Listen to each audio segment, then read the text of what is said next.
En Syrie, la ville d'Alep est en proie à de violents combats et les civils payent un lourd tribut. Ici, dans le quartier rebelle de Kadi Askar, un hélicoptère a largué un baril explosif sur des personnes rassemblées pour acheter du fioul, faisant au moins 22 morts.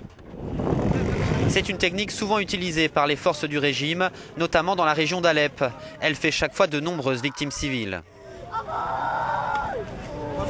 Ce regain de violence à Alep coïncide avec la visite depuis mardi d'une délégation de l'ONU chargée de préparer une trêve partielle permettant l'entrée d'aide humanitaire dans la ville.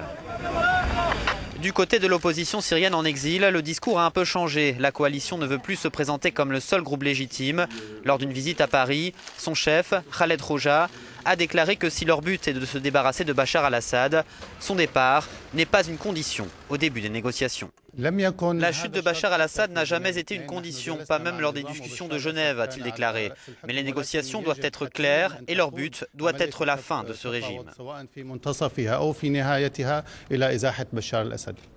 Dans une interview à la télévision portugaise, le président Bachar al-Assad accuse l'Arabie saoudite, le Qatar et la Turquie de soutenir les djihadistes.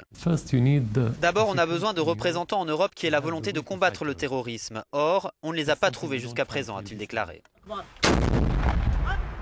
La Russie a de son côté annoncé qu'elle accueillerait au mois d'avril des discussions entre des représentants du régime d'Assad et d'une partie plus large de l'opposition syrienne.